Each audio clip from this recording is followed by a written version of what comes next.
I used to think the worst thing in life was losing someone you love, until the day I discovered my youngest son forged my signature to mortgage the home I sacrificed everything for, just to throw a luxury wedding for a woman who never loved him.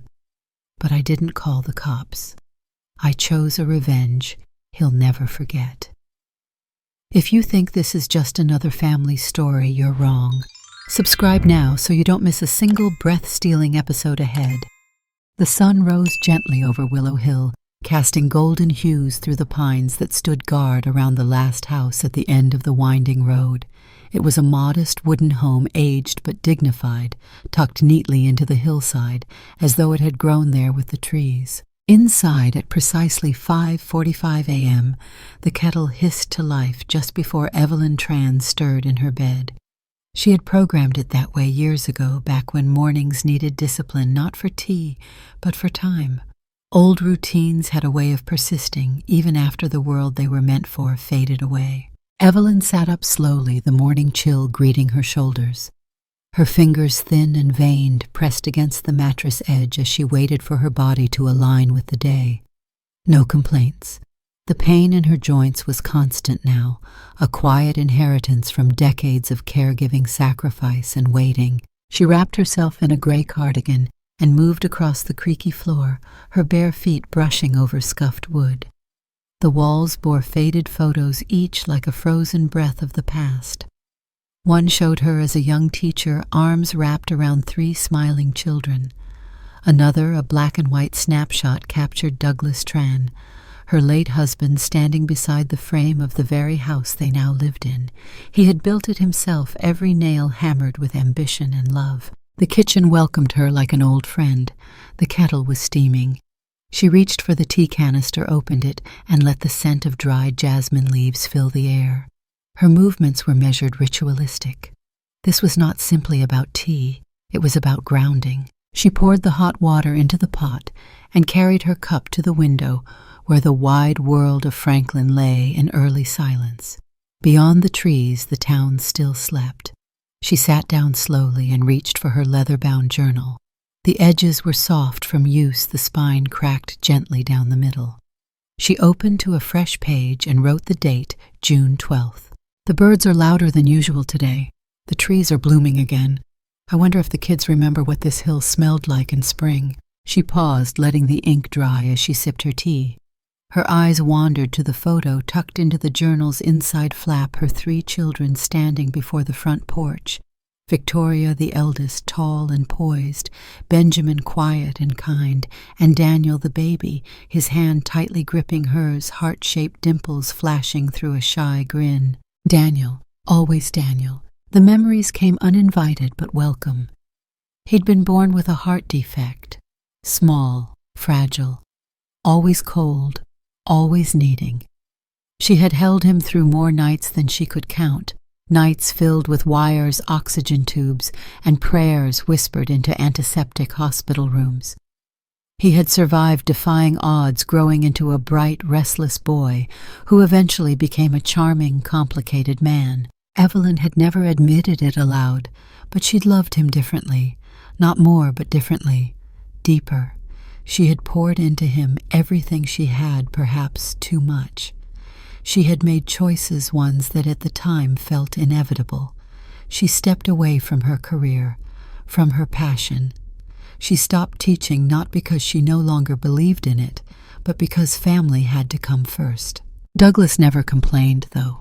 Evelyn suspected he carried guilt for needing her guilt, for never making enough, guilt for dreaming too much and delivering too little.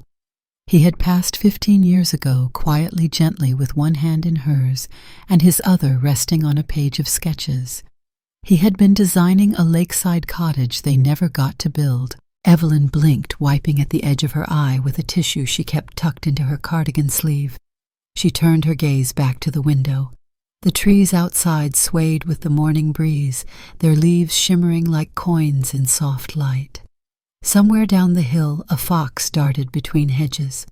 The town of Franklin rested below, quiet, tucked in fog, unaware of the woman watching from above. She looked over at the rocking chair across from her. empty as it had been for years. And yet sometimes she swore she could still hear it creaking at night, as though the ghosts of yesterday weren't quite ready to leave. She opened the album beside her journal. The first page showed her in front of a blackboard, chalk in hand, teaching Yeats. The next few pages were filled with smiling students' graduation photos, letters, and dried flowers.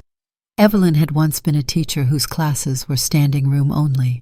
Her literature lessons were known for turning even the most disinterested teenager into someone who cried reading Emily Dickinson. But then, one by one, the other demands crept in: her husband's migraines, the bills that mounted the nights Daniel couldn't breathe. She'd resigned without ceremony, telling herself she'd return next semester. But semesters turned into seasons, seasons into decades. "I thought love was about giving everything," she whispered to herself. "I thought if I gave enough, they'd never leave." The tea had gone cold, but she didn't notice. Her gaze wandered back to the driveway. Nothing. Not yet. She reached down and ran her hand along the edge of the window frame, Douglas's handiwork. Smooth, precise, built with care. Her journal remained open. The next line was waiting. "Sometimes I wonder if the more you give, the less of you is left for yourself." She sighed, closed the cover, and stood up. The morning was just beginning. The day would unfold like any other chores, silence and a slow, gentle ache of memory. But in the distance, unseen yet inevitable, a car was making its way up Willow Hill, and it would change everything. Under the rising sun of Willow Hill, Evelyn Tran was rinsing out her teacup when she heard its wheels crunching against gravel.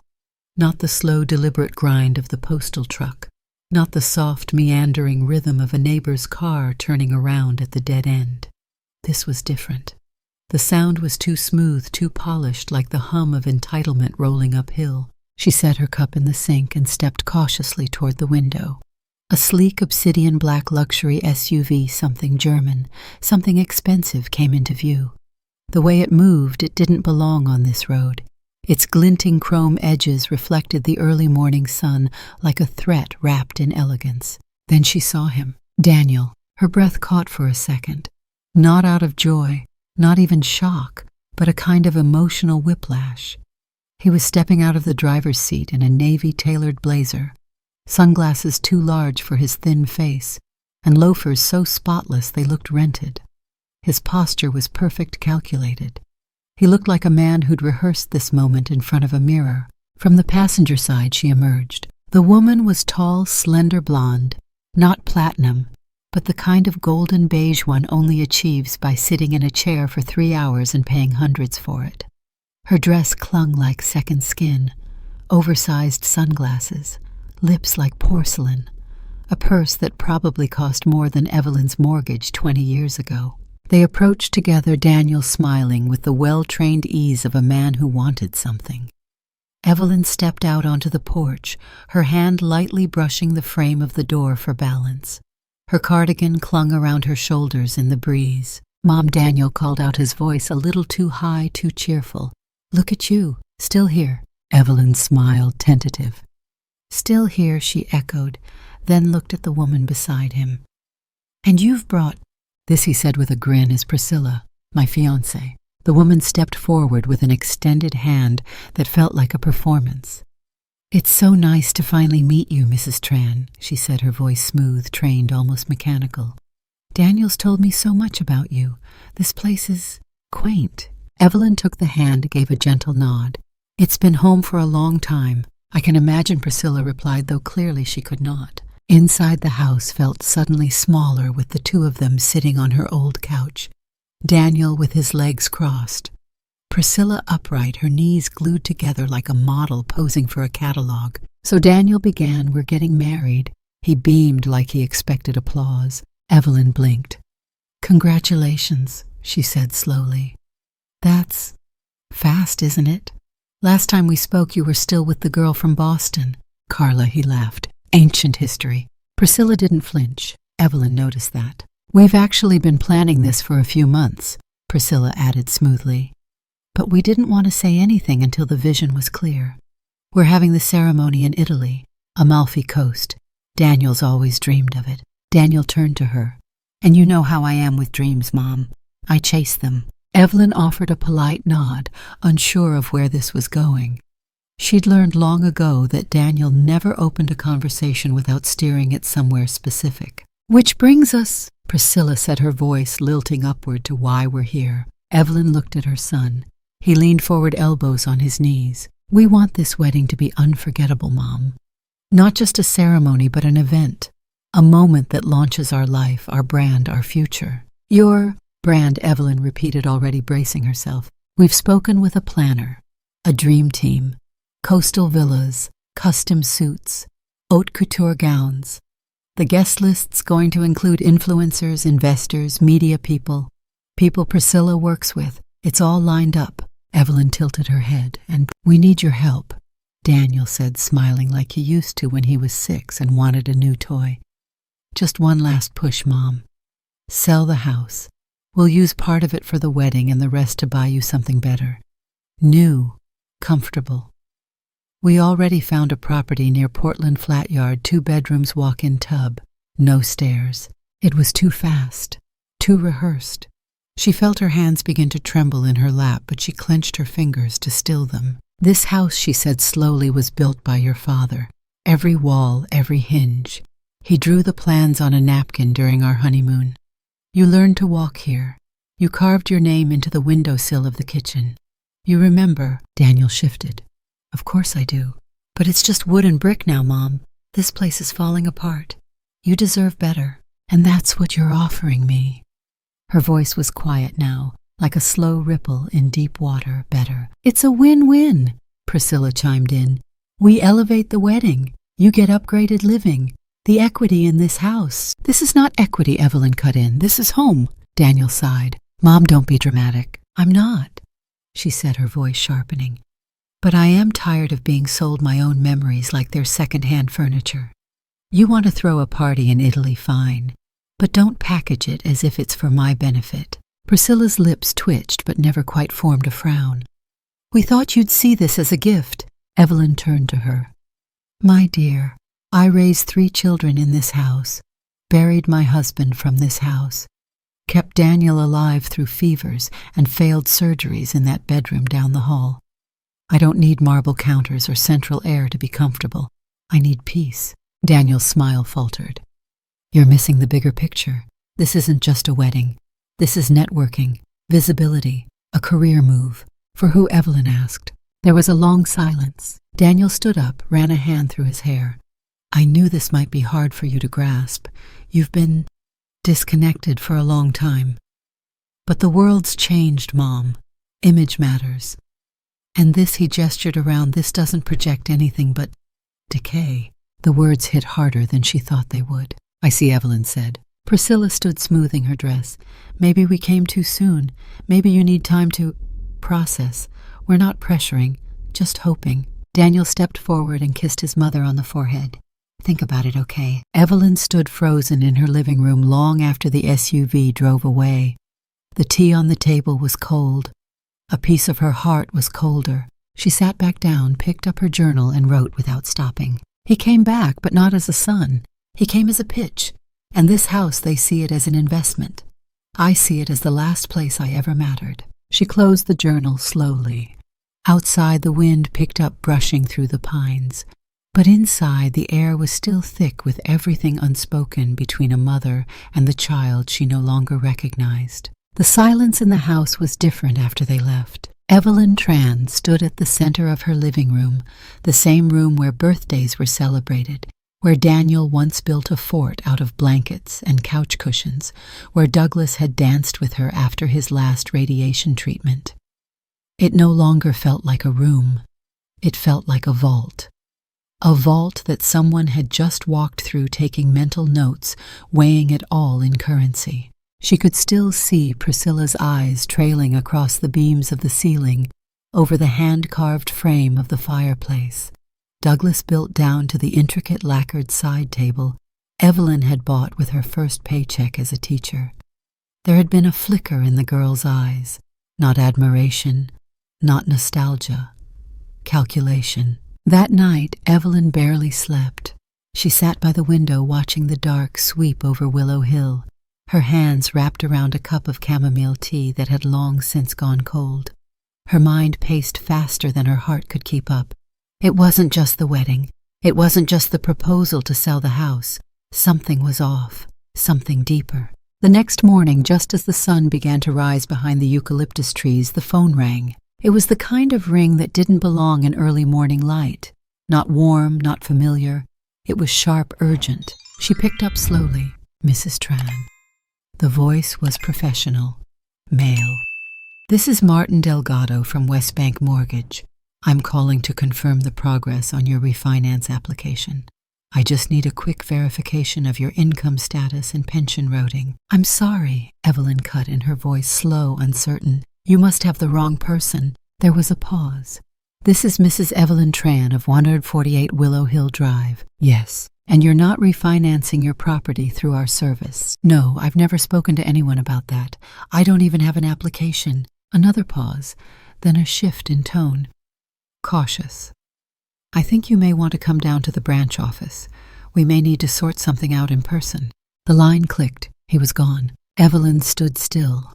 Her heart, usually a sleepy drum in her chest, now pounded with a clarity that shocked her. She walked to the hallway mirror and stared at her reflection.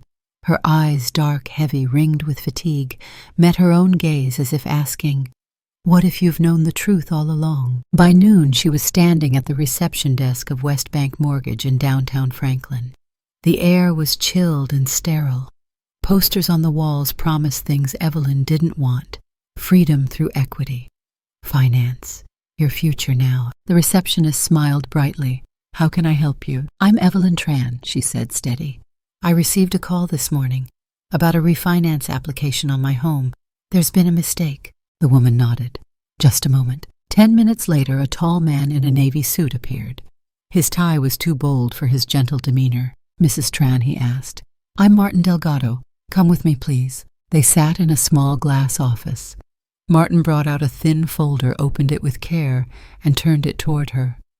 "This is the file associated with your property. It shows a pending refinance application, $285,000, 15-year fixed with partial cash out for renovations. Co-applicant listed here." He tapped a line with a silver pen. "Daniel Tran." Evelyn stared at the page. "That's my son," she said quietly. "He's listed as your legal financial agent," Martin added, "with durable power of attorney, signed last month." Evelyn's throat tightened. "I never signed that." He handed her a photocopy. There it was. Her name, her signature, her address. But it wasn't her handwriting. The loops were too wide, the pressure too inconsistent. She'd been a teacher long enough to know when something was traced or rehearsed. "I didn't sign this," she whispered. Martin leaned back, concern forming behind his eyes. "Mrs. Tran, this loan is in pre-approval stage. No disbursement has occurred yet. But once finalized, your home will become collateral. A lien would be placed against the property." Evelyn placed the paper down with a calmness that felt foreign. "What can I do?" she asked, her voice suddenly sharp, clear. Martin hesitated. "We can freeze the application temporarily pending verification. But if legal action is necessary, you may need to file a fraud report with the police." She shook her head. "No, not yet." He frowned. "Mrs. Tran, if the signature is forged—" "I understand," she said. "But let me deal with my son first." Back at home, Evelyn pulled down the small fireproof lockbox hidden beneath the stairs. Inside were all her important documents, her will, Douglas's death certificate, the original deed to the house. She sifted through everything, her hands moving faster than her breath. There was no power of attorney form, no updated will with Daniel's name, no documentation to support what the bank had shown her. The next day she visited her lawyer, Mr. Callahan, now in his 80s, and nearly blind but still sharp. He confirmed what she feared. There's no legal power of attorney in effect for Daniel. And if that signature was forged, it's criminal fraud. You need to act, Evelyn. But Evelyn wasn't ready for police. Not yet. That evening she sat in her rocking chair, Daniel's baby photo in hand. She stared at his eyes, those same round, searching eyes that had once looked up at her and asked if the stars could fall down and land in your hands. She stayed up all night. By sunrise, Evelyn Tran was no longer the grieving, soft-spoken widow. She was a mother with a mission. The next morning, she walked into Franklin Records' office and requested access to all property transactions involving her address from the last 6 months. She found it. A copy of a limited financial authorization form signed in shaky handwriting, Daniel's name beneath it, a notary stamp that looked off. She called the notary listed, a woman named Margaret. "Do you remember notarizing a power of attorney for Evelyn Tran?" she asked. "Evelyn who?" Evelyn tightened her grip on the phone. "You notarized a form showing me giving my son access to refinance my house." "I've never met you," the voice said flatly. "If that happened, someone used my stamp without my permission." Evelyn hung up. This wasn't just a bad decision on Daniel's part. This was betrayal. She spent the afternoon in the town library, scanning public records, city databases, and mortgage filings. Her fingers moved like they had during grading seasons, fast, ruthless, unrelenting. She found a secondary application Daniel had submitted 3 weeks earlier through a digital brokerage firm. The contact email used an old username of his she hadn't seen in years, dtran88. That night, Evelyn opened her journal but couldn't write. The pen hovered. Nothing would come. Instead, she flipped back through the pages of the past year, entries full of hope when Daniel called, lines of forgiveness when he didn't show, paragraphs wondering what she did wrong. She reached the last blank page and slowly wrote, "It's not the silence that hurts. It's the pretending I don't hear the truth beneath it." When she finally laid her head down, she didn't dream, but her hand unconsciously clutched the deed to the house like a shield. The rain came down in soft, uncommitted sheets that afternoon. Willow Hill was wrapped in a hush of fog and drizzle, the kind of weather that made the world feel like it was holding its breath. Evelyn Tran stood by the window in her kitchen watching as the long black SUV pulled up once more to her gravel driveway. She didn't move at first, just watched as Daniel stepped out alone this time. No Priscilla, no designer handbag or sweeping sunglasses, just her son, shoulders tense beneath a sleek trench coat, hair damp from the mist. He didn't look like someone coming home. He looked like someone arriving at a negotiation table. She didn't open the door when he reached the porch. She waited. Let him knock. Once, twice. Then she turned the knob. "Hi, Mom."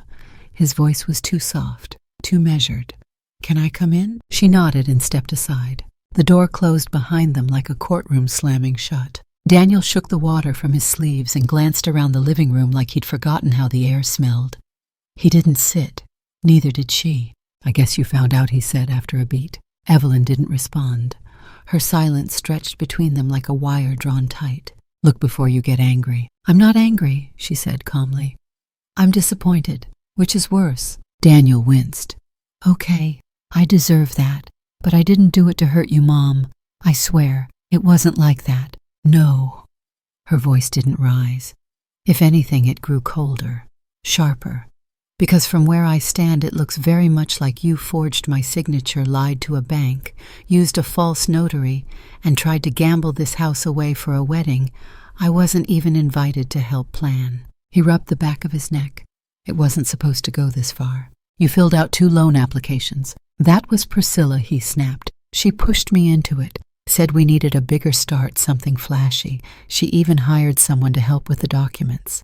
I didn't know half the stuff that went into it." Evelyn tilted her head. "But you signed. You stood behind it. You let my name be used." "I thought it was temporary," he insisted. "Just enough to cover the down payments on the venue and planner. We were going to flip it back, settle everything. Then your name would be clear." Evelyn stared at him for a long time. Long enough that Daniel began shifting on his feet like a boy again, trying to anticipate a punishment that might never come. "You always had a gift," she said quietly. "Ever since you were little. You could smile and charm your way into anyone's good graces. Teachers, nurses, girls, even me." "Mom." "No, let me finish." She walked to the window, placed her hand gently on the frame. "When your heart failed at 5 years old, I sat in a hospital room for 6 weeks straight. Didn't leave. Slept on the floor. Ate what the nurses brought me. I gave everything to keep you breathing. And I've done it again and again, year after year. Tuition you never used. Rent you didn't pay. Credit card debt I erased." He looked down. "I know." And still she turned to face him. "You came back to this house your father built. This house where we fought and laughed and grieved. And you looked at it not with love, but with price tags. His expression hardened. You act like I've never done anything for you. She didn't flinch. What have you done for me, Daniel? I've been there. I've called. I visit more than the others. And when you do visit, what do you take with you when you leave? She asked. Groceries, gas money, a piece of my peace. Jesus, Mom, he muttered, turning away. You make it sound like I'm some kind of parasite. I make it sound like the truth. He spun back toward her, eyes flaring now. You've used me too, you know. For company, for conversation. You make me feel guilty every time I step out of here without giving you some kind of reassurance. Her face remained unchanged. Reassurance that my son still knows the difference between love and manipulation. He didn't answer, his jaw clenched. I'm not filing charges, she said, and that caught him off guard. He blinked. You're not. No, she said. Not yet. Because despite everything, I still believe somewhere inside you is the boy who once wrote me a letter in crayon that said, I'll never leave you, Mama. I didn't mean to. But listen to me and listen well, Evelyn continued, stepping closer now. This is my home, my name, my life. And you tried to use it like a pawn. I thought it was mine too, he said bitterly. After everything, after all these years, I thought I at least had that. You do not have this house, she said, each word deliberate. You do not have my signature. You do not have permission. What you have, what you've always had, is my love. But even love has boundaries. Daniel's face changed then, hardened. The mask returned. You've used me as your emotional wallet for years, Mom. I show up when you're lonely. I pick up the phone when the others don't. I carry all the guilt that Victoria and Benjamin leave behind. I'm the one who stays, the one who shows up. He stepped forward. You know what I am to you. I'm the debt you think you owe yourself. All those years you stayed here for Dad, for the family, for everything except yourself, and you expect me to fill that void now. Well, I'm not your redemption, Mom. No, she said calmly. You're not. Silence stretched. I've made a decision, she said. Oh, yeah, he sneered. Going to sell the house after all. No, she said, I'm not selling it, but I am protecting it. What does that mean? It means I've spoken with my attorney. I've frozen the property title. Any further financial movement requires my in-person verification and biometric approval. Daniel's mouth parted slightly. You what? She stepped closer, voice quiet, but flint sharp. It means no more surprises, no more forged papers, no more signatures that look like mine but aren't. From now on, every document involving this land passes through me like blood through a heart valve. He stared at her. The storm behind his eyes didn't rage, it withered. Mom, he began, but it fell apart halfway out of his mouth. Evelyn watched him, not with anger, not even sadness, just clarity. You don't have to leave right away, she said. There's food in the fridge if you're hungry. But tomorrow morning I'd like you to be gone. He nodded stiffly. She turned away and walked into the kitchen, leaving him standing in the living room, small again, like the boy who once broke a window and tried to blame the wind. The rain returned as dusk crept over Willow Hill. Evelyn sat at her kitchen table, hands wrapped around a hot mug, staring at the spot on the floor where Douglas once knelt, sketching the frame of a new bookshelf he never finished. In her lap was a small notepad. She turned to a blank page and began to write. A mother gives, not because she expects something in return, but because she believes it will build something. Today I learned what happens when you build without boundaries. You create not a home, but a vault for betrayal. Tomorrow I begin fortifying the walls, not to keep anyone out, but to keep myself in. Outside, Daniel stood on the porch, drenched, hesitating. Inside, Evelyn didn't look back. She had already stepped into the next chapter, quietly, decisively, without permission. And this time the story would belong to her. The next morning, Evelyn Tran woke before the birds. No kettle, no tea, no journal. Instead, she went to the file cabinet by the bookshelf, pulled open the bottom drawer, and took out a folder marked in faded red ink Plan B. She had written those 2 letters 20 years ago, the week after Douglas had his first heart attack. It was just a collection of business cards, loan pamphlets, old letters from city officials, a file full of just-in-case hopes. But now, for the first time in decades, it wasn't just a precaution. It was a necessity. She picked up the phone and dialed the number scribbled on one of the business cards. The paper was curled at the edges, nearly illegible, but the name she remembered: Melissa Kent, independent realtor, Willow Hill and Greater Franklin area. "Hello, Melissa," Evelyn said, voice clear. "This is Evelyn Tran. You may not remember me." "Oh, Mrs. Tran. Of course I do. You taught my son sophomore English. He still quotes Whitman when he's nervous." Evelyn allowed herself the tiniest smile. "I need your help." Quietly. There was a pause. Quietly. "I'm selling the house." Melissa didn't ask why. She just said, "Let me come by this afternoon." Discreet. No signs. No listings unless you approve. Evelyn nodded, though Melissa couldn't see her. "That's what I need." When she hung up, Evelyn went to the front window. The sky was overcast again, but the clouds were thinner, fractured by sunlight. She stood for a moment longer than necessary, just letting her gaze trace the roof lines of the house next door, the worn path down the hill, the trees whose roots had curled deep into the foundation of this land, like veins holding the house upright. The decision had been made, not in anger, not in defeat, but in clarity. If she didn't act now, the bank would come for it anyway. Daniel's application had only been frozen, not erased. The pressure would mount. Legal fees, title reviews, account audits, one crack would bring the whole house down. Literally. So she'd beat them to it, not out of fear, but because she wanted the ending to be on her terms. She went to the kitchen, brewed herself a cup of black coffee, bitter no cream, and pulled out a yellow notepad from the drawer. At the top, in block letters, she wrote, "To do immediate. 1. Realtor meeting at 1 p.m. 2. Begin property prep. 3. Locate old classroom reference letters. 4. Draft proposal for after-school education grant. 5. Contact Rural Education Initiative. Volunteer board." Her handwriting was slower now, but still purposeful.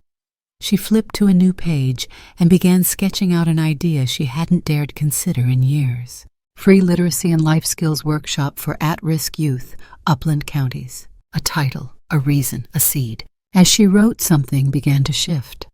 The weight in her chest didn't lessen, but it rearranged itself. What once sat like grief now moved like intention. Later that afternoon, Melissa Kent arrived in a gray Prius with no decals and a leather-bound folder in hand. She wore neutral tones and didn't bring any paperwork to leave behind. Just her phone and a pair of observant eyes. They walked the perimeter of the house in quiet conversation. Melissa took photos discreetly, asked gentle questions about zoning, property lines, foundation work. Evelyn answered each one directly without apology or nostalgia. "This land could sell fast," Melissa said, as they stood in the garden beside the stone bench Douglas had carved when he'd first retired. "Everyone wants a piece of quiet now." Evelyn looked down at the soil near her feet, where she'd once buried a time capsule with her children. "Quiet's only beautiful when it's earned," she said softly. Melissa didn't press, just handed her a business card with the updated number and said, "I'll wait to hear from you." After she left, Evelyn went into the attic. She hadn't been up there in years. It was warmer than she remembered, thick with dust and the faint scent of old wood. She pulled open a worn trunk labeled school. Inside were lesson plans, evaluation rubrics, and tucked inside a manila envelope, a stack of letters. Each one written in a different hand on different paper from students she'd taught over the decades. She sat cross-legged on the attic floor and read the first letter. "Mrs. Tran, thank you for telling me my voice mattered. I got into college because of your belief in me. Keisha, M. Class of 97. Another one. You made poetry make sense when nothing else did. You saw me. That's all I ever needed. Louise D. Another, my mother never read. You taught me how to read to her before she died. That gift, it's forever." Evelyn pressed the papers against her chest, her hands trembling now, but not from grief, from a rising kind of hope, something old and familiar.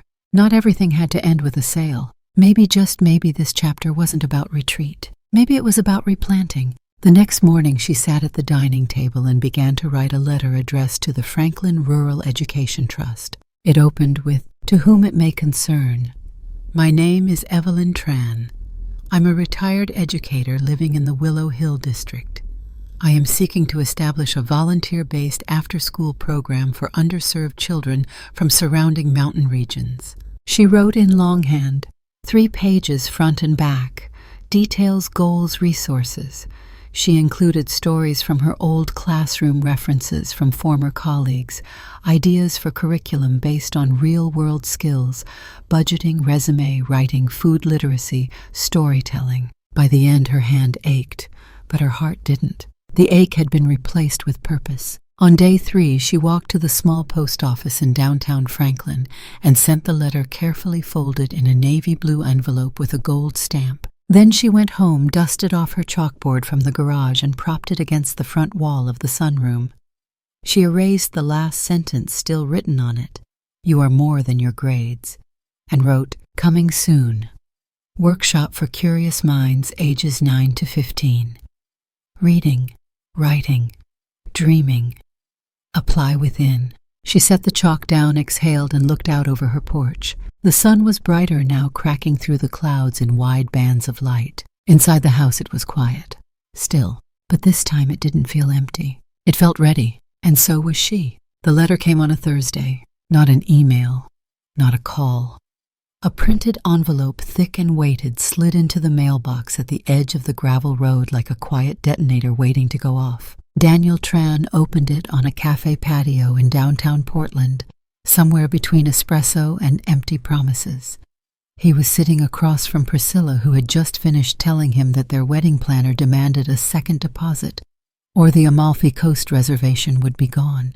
Inside the envelope was a simple message: property transfer confirmed, sale closed, deed reassigned, funds secured, Melissa Kent, broker. For a full 10 seconds, Daniel didn't breathe. He blinked, reread it, then again and again. The house, gone. The house he thought was dormant, safe, waiting for him to smooth things over, to spin a few more words, play one more emotional angle. That house, theirs, his, practically inherited by attitude, if not by law, had vanished beneath him. He turned the page. Net sale $12,000, paid in full, distributed to Evelyn Tran. "Son of a," he whispered. Priscilla raised her head from her phone. "What?" He slapped the paper down on the table.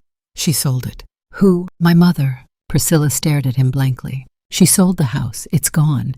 It's not even on hold. It's not in escrow. It's done." There was silence.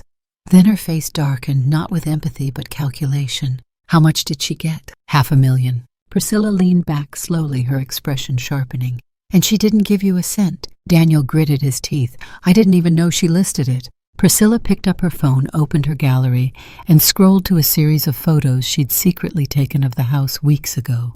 "That property was undervalued. I told you we could have staged it, put some lights in, upgraded the appliances.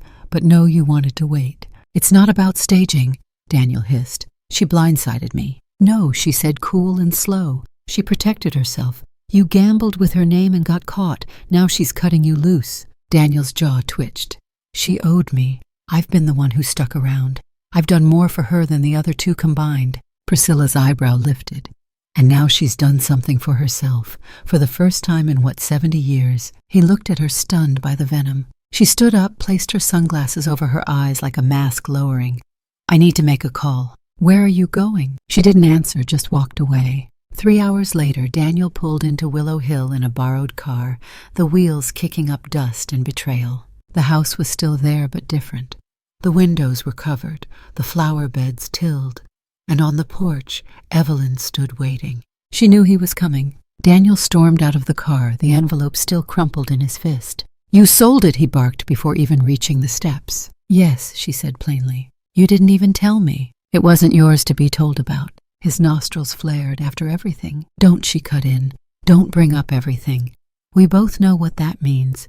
It means the things you take and the guilt I carry." He stopped, took a breath, tried again. "You could have waited. We could have figured it out." "No," she said. "You would have figured out another way to stall me, to stretch out one more loan, one more signature, one more piece of my life disguised as duty." His voice cracked. "So that's it. You just cashed out after everything we built there." Her eyes hardened. "You built nothing. You inherited comfort and assumed ownership. This house your father's hands are in its walls. My breath is in its floors. But your name never touched a single nail. Daniel looked like a boy again, cornered, drowning. Then came the real dagger. I don't owe you, she said, soft but sharp. I don't owe either of you anything. I only owe myself one last shot at a life that's mine. A life I didn't get to live because I was busy cleaning up other people's messes. Daniel staggered back. His voice, when it returned, was hoarse. Where's the money? In a trust, she answered. For something better than dresses and imported roses. He wanted to scream, break something, grab her by the shoulders and shake back the love he once counted on. But she was immovable. A mountain. A woman who had been stepped over too many times to ever be small again. So he turned, wordless, got in the car and left. And 2 hours later, in a different cafe in downtown Portland, he found Priscilla across the street in a white silk dress, laughing at a table with a man in a designer blazer 20 years her senior. He watched as the man placed a hand on hers. She didn't pull away. When she finally noticed Daniel standing across the glass, she didn't even blink. Just tilted her head with a pitying smile that said, it's already done, it's already. He didn't confront her. He simply walked away. For the first time in his life, he had nowhere to go. Back at his office the next morning, the HR manager called him in. There was a line on the desk. We have to let you go, she said. Why, he asked, though he already knew. There were questions about your credit inquiries, your attempt to use company partnerships for personal wedding sponsorships. It was reviewed. It's final. He walked out with a cardboard box and a resume that meant nothing without the mask he used to wear. He tried to call Priscilla that night, once, twice. She never picked up. He stared at the screen at her contact photo, smiling perfect, blurred by memory, and whispered to no one. I thought I was the plan. But the line stayed dead, and so did the future he'd borrowed from everyone else. The house on Willow Hill was no longer hers. Evelyn Tran had handed over the keys on a gray-skied Monday morning. The new owners, a young couple from Seattle, stood at the edge of the gravel driveway with eager eyes and city shoes ill-prepared for country mud. They shook her hand, thanked her, told her the garden was picturesque, and promised to keep the plum tree alive. She nodded politely, but her heart didn't crack the way she thought it might. In fact, as she turned the ignition of her borrowed car and began the slow drive down the hill, she felt lighter. It wasn't sadness. It was release. The weight of 40 years of silences and sacrifice of holding together a house that had long since stopped holding her gone. It drifted off her shoulders like mist burning away in morning sun. Her new place was smaller.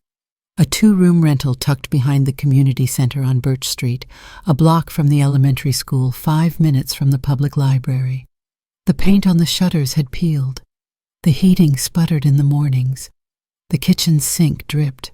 And still Evelyn found herself smiling at it like a long-lost friend. She moved in alone. No fanfare, no help. Just a box of books, a suitcase of folded sweaters, a teapot wrapped in newspaper, and a heart determined to start again. That evening she opened the windows to let in the scent of freshly cut grass and placed a folding table in the living room. On top of it she laid down the thick folder labeled Community Class Proposal, Final Draft. She read it once more, breathing slowly, and the next morning she walked it across the street and handed it to the director of the community center, a short woman named Carla Jenkins, who had once been Evelyn's student. Carla blinked at the name on the front page, then looked up with a mixture of awe and disbelief. Mrs. Tran, you wrote this. I did. This is ambitious. Free literacy and life skills classes twice a week. You'd do it alone. I'd start alone, Evelyn said. But if I've learned anything in 72 years, it's that where there are children hungry to learn, others will follow. Carla flipped through the proposal again. You even drew the floor layout. I may not be an architect, Evelyn said, smiling softly, but I was married to one. 2 weeks later she was handed a key, not to a house but to a classroom. It was in the far wing of the community center, a room that hadn't been used in years. Dust-coated shelves, broken blinds, a chalkboard still bearing the faint lines of a math equation from another era. She rolled up her sleeves and went to work. She scrubbed windows, mopped floors, wiped down desks until her back ached and her knees throbbed. Carla brought in folding chairs. A local grocery store donated a box of pencils and paper. The library gave her a dozen used books, Roald Dahl, Shel Silverstein, even an old dictionary with the spine taped together. When she stood in the middle of the room that Friday evening, chalk in one hand, eraser in the other, she whispered to herself, "It's not much, but it's enough." The sign outside was small, barely bigger than a welcome mat. Free classes. Ages 9 to 15. Reading, writing, thinking. Tuesdays and Thursdays, 4 p.m. She didn't expect many, maybe 2, 3 at most, maybe none at all. But when the first Tuesday came, Evelyn arrived an hour early, heart thrumming in her chest like it hadn't in years. She wrote the word imagine on the board in big looping cursive, and when she turned around, 5 children were standing quietly in the doorway. A girl in overalls holding her little brother's hand. A boy with a backpack 2 sizes too big. A teen with headphones slung around his neck and eyes that flicked to every corner of the room but hers. "Come in," she said, trying not to show the tremor in her voice. "You're exactly where you need to be." They trickled in, sat, fidgeted, and class began. She didn't start with grammar. She started with a story. Once upon a time, she said, there was a little girl who lived at the top of a hill.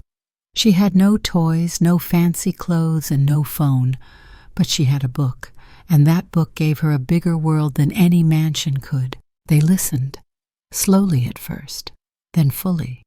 Even the boy with the headphones leaned in by the end. Over the next hour, she guided them through simple reading, a group writing exercise, and a quiet moment of journaling.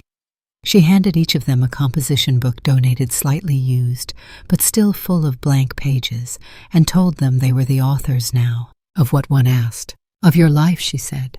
By the time class ended, none of them wanted to leave. "Will you be here next week?" the girl in overalls asked. "I'll be here," Evelyn promised. Every Tuesday and Thursday more children came. 7, then 10, then 12. Some were children of field workers, some from the shelter 2 blocks down. A few were kids whose parents had given up on school but hadn't given up on them. Evelyn taught reading, writing, how to open a bank account, how to spot a scam, how to write a thank you note, how to cook rice without burning it. One class she showed them how to stitch a button back onto a shirt. Another she read them poetry Langston Hughes, Maya Angelou, and Gwyndw in translation. The classroom buzzed not just with learning, but with something richer, belonging. Word began to spread. Volunteers joined. Parents asked to sit in.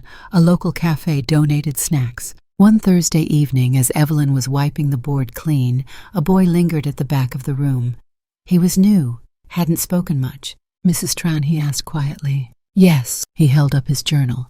"Can I read you what I wrote?" She smiled. "I'd be honored." He began, his voice shaky, words uneven, but powerful. A poem about wanting to be seen, about living in the shadows and reaching for light. When he finished, Evelyn's hands trembled. "You're a writer," she said. "No," he shrugged. "Yes," she said, stepping forward. "You are, because you told the truth, and that's all a writer ever has to do." He beamed, just a little. And in that moment, the classroom glowed brighter than the sun outside. That night, Evelyn walked home in the dark. But her heart, for the first time in years, was full of light. She didn't miss the old house. She didn't miss the silence. She didn't miss the weight of loving someone who only took. Because now every Tuesday and Thursday she was giving. And this time it was to children who had nothing to give back except hope, which she realized was more than enough. The knock came just after sunset. It was soft, almost hesitant, as if the person on the other side wasn't sure they deserved to be heard. Evelyn Tran stood in her tiny kitchen drying the last dish from her solitary dinner. She paused, dish towel in hand, and listened. Another knock, a pause, then 3 more uneven, weaker. She crossed the room, heart tugging with something between dread and instinct, and opened the door. Daniel stood there, or rather what was left of him. His coat was wrinkled, his shirt untucked and stained at the collar. The manicured stubble he once styled into a calculated image of success had grown unruly. There were dark half-moons under his eyes, and his lips looked chapped, chewed. His frame, once padded with confidence, now seemed deflated. He didn't speak, just looked at her eyes, wide, glassy, unfamiliar and familiar all at once. "Hi, Mom." She said nothing, just stepped aside and opened the door wider. He hesitated, a flicker of guilt. Then slowly he stepped in. The warm scent of peppermint tea and old books wrapped around him as if the house itself remembered. Evelyn walked to the stove, poured hot water into a second mug she hadn't planned to use tonight, and set it down in front of him at the table. Still silent, Daniel sat. She didn't ask what happened. She didn't need to. His cheeks were hollow. His belt looked one notch tighter than it had the last time she'd seen him, and his fingers shook slightly as they wrapped around the cup. "I lost my job," he said, voice dry. "They found out about everything. The loans, the sponsorship deals I tried to broker using company ties. They called it unethical, breach of trust." He looked at her. She just nodded, waiting. "Priscilla left. She's with someone else now, some venture capitalist from Vancouver. Bigger yacht, younger future." Evelyn kept her gaze steady. "I'm sorry, I'm not," he said after a pause. "Not anymore. I think I was never really in love with her. I just needed someone who made me feel like I was going somewhere." He sipped the tea, wincing slightly, hot. Silence stretched between them, not sharp, just heavy. "Mom," he finally whispered, his voice cracking. "I'm so sorry." Evelyn looked up. "I know what I did was unforgivable. I lied. I stole. I used your name like it was a blank check. I thought I was just doing what I had to do. But I see it now. I wasn't building anything. I was destroying everything good I'd ever touched." Tears gathered in his eyes, but he blinked them away. "I don't expect you to forget, or pretend it didn't happen. He swallowed. "I didn't know where else to go." Evelyn stood up, walked to the cupboard, and pulled out a plate. From the fridge, she grabbed the leftover chicken curry she'd made for herself, heated it, placed it in front of him with a spoon. "Eat," she said softly. "You're shaking." He didn't argue. He ate like a man who hadn't seen a warm meal in days, every bite slower than the last, like he couldn't quite believe he was allowed it. When the plate was clean, he set the spoon down and stared at his reflection in the metal. Evelyn sat across from him again. This time her voice was quiet, but it had an edge, not cold measured. "I'm not going to yell at you," she said. "You've already punished yourself more effectively than I ever could." He nodded. "And I'm not going to ask for an explanation. I've lived long enough to know that when someone burns a bridge, they usually think they're paving a new one." She folded her hands. "But if you're going to stay here, even for a night, there are conditions." Daniel looked up slowly. Evelyn leaned forward. "I will not be your fallback plan. I will not be your ATM.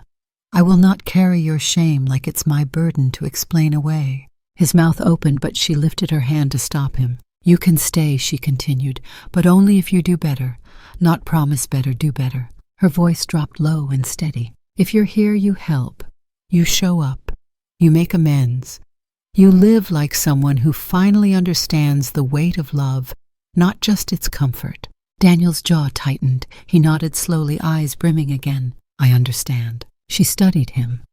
Not the man he used to be, not the boy he once was, but the sliver of humanity that still flickered inside him, buried under years of pride and failure. "You've lost everything," she said. "I have." "Then maybe now," she said, "you're ready to build something that can't be stolen." He didn't speak again, but he rose, took his plate to the sink, rinsed it without being asked. Later, when she offered him the spare cot near her bookshelves, he took it without a word of complaint, and when she turned off the lights, she found herself whispering something she hadn't dared say in years. "Maybe this time," she breathed into the dark, "love won't break me." In the stillness of night, for the first time, the weight was no longer hers alone. The first day Daniel showed up at the community center, no one recognized him, not even the kids. He stood in the doorway of the small classroom, his hands stuffed awkwardly into his pockets, eyes tracing the chalkboard where the words, "You matter, so speak," had been scrawled in Evelyn's careful cursive. The room was alive with motion,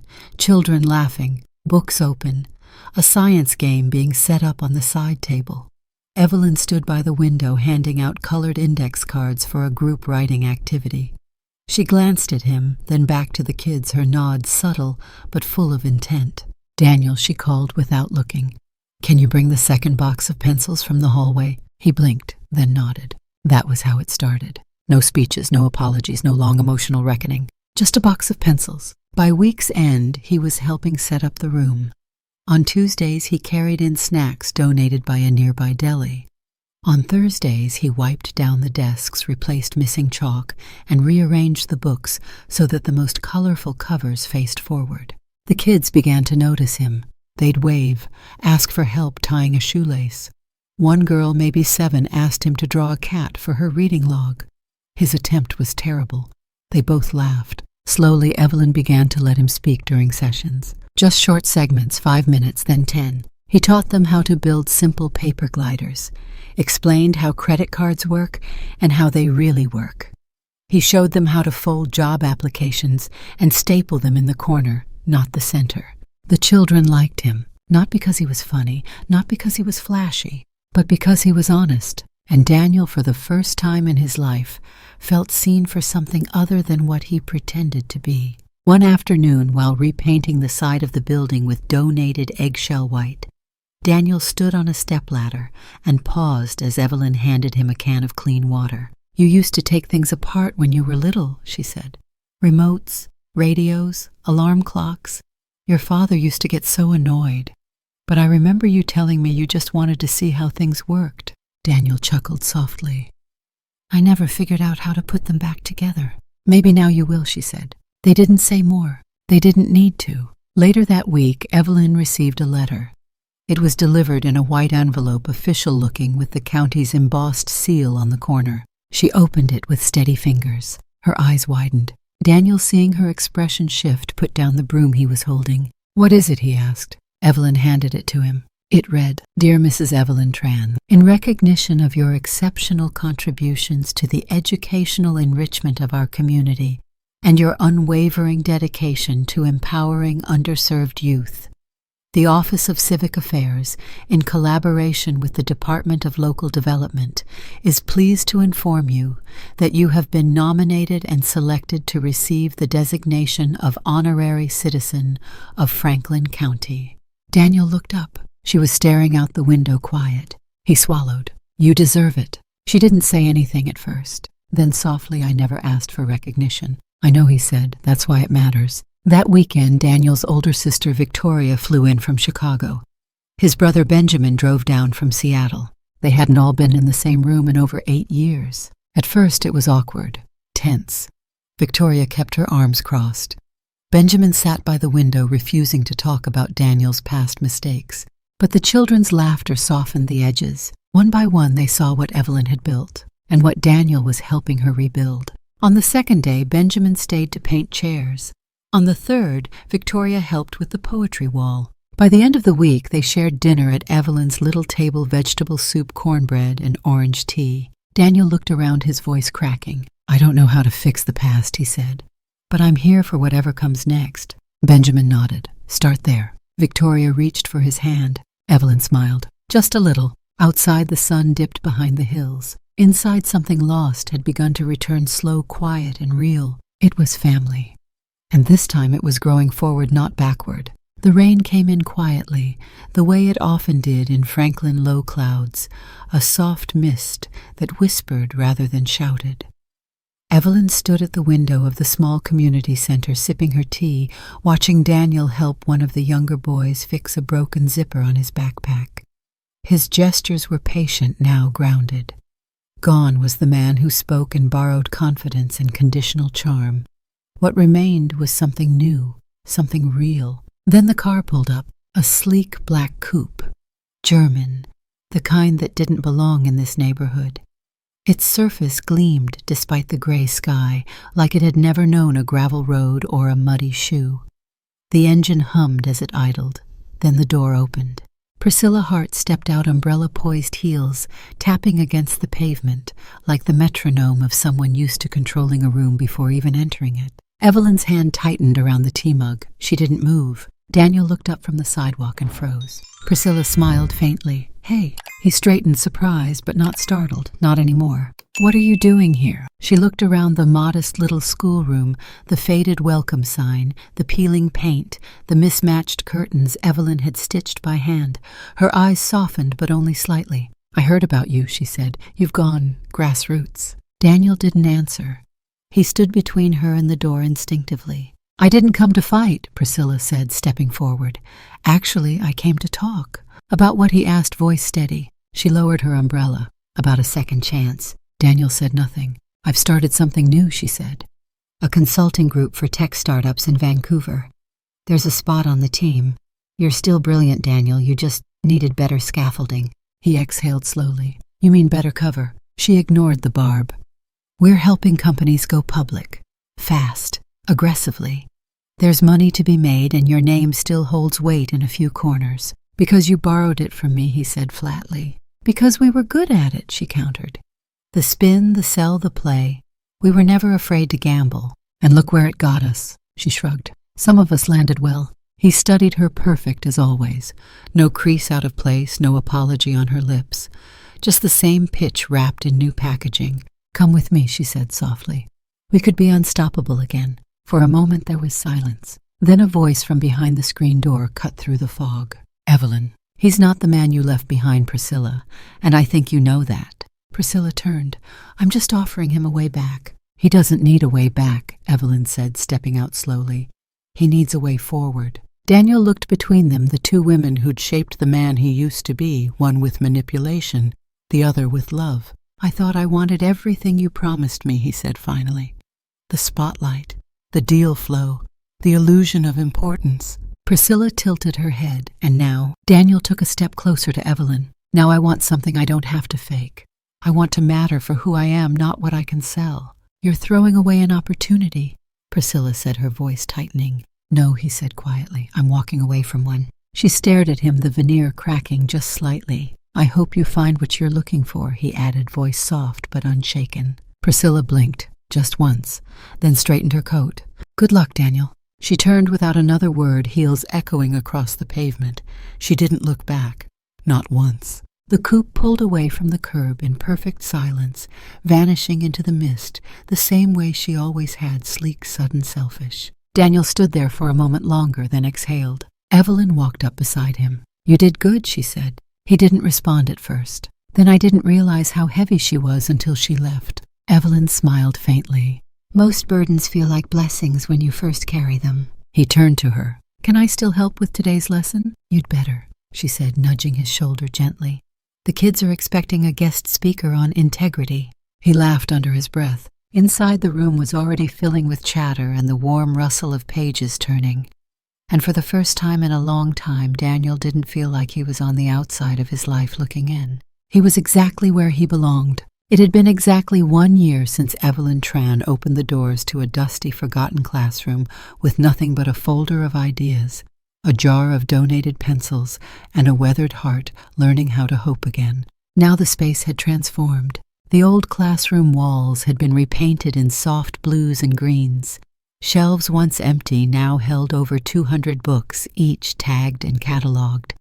A mural stretched across the west side wall, painted by the children with bright colors and crooked letters that spelled the Bright House. But it wasn't just the classroom anymore. In the span of 12 months, Evelyn's after-school program had grown into a full community learning center.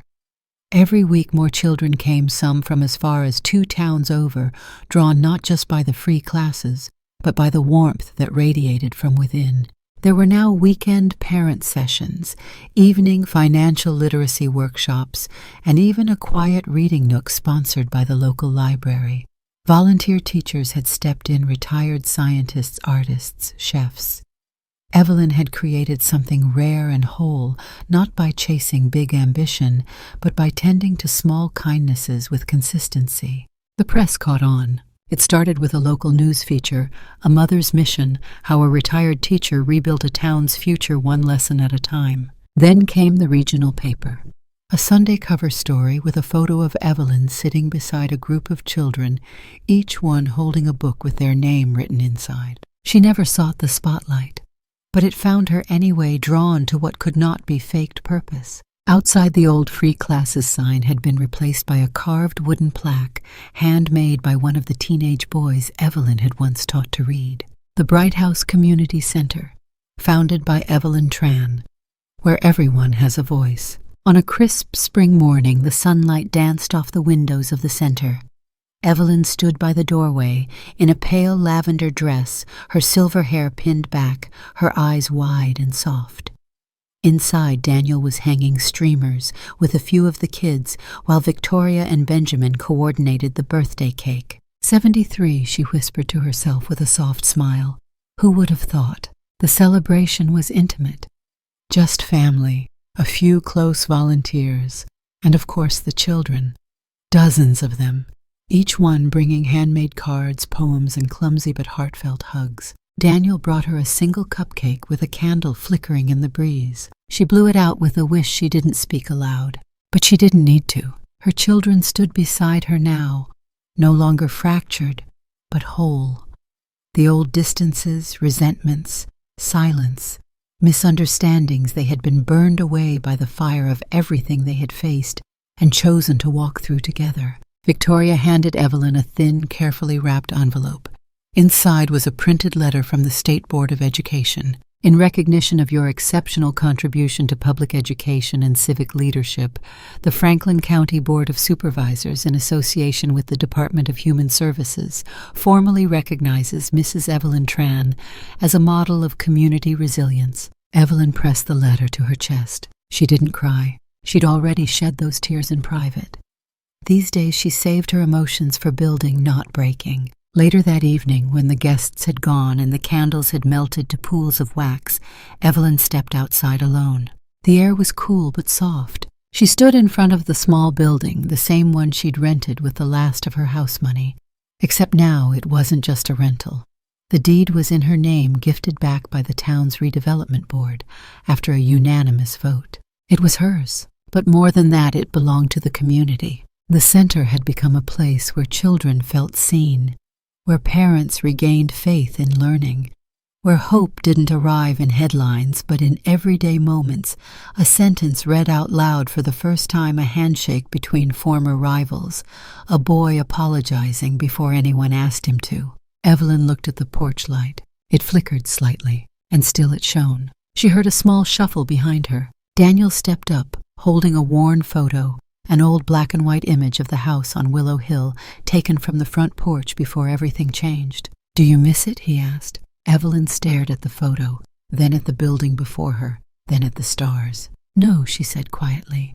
"I miss who I used to be in it, but I like who I am now more." Daniel nodded, understanding more in that moment than words could carry. They stood in silence. Then Evelyn said more to herself than anyone. "There are children who need to be loved the right way." She paused. "And mothers," she added, "who need to learn how to love themselves." Daniel didn't respond. He just reached for her hand and held it.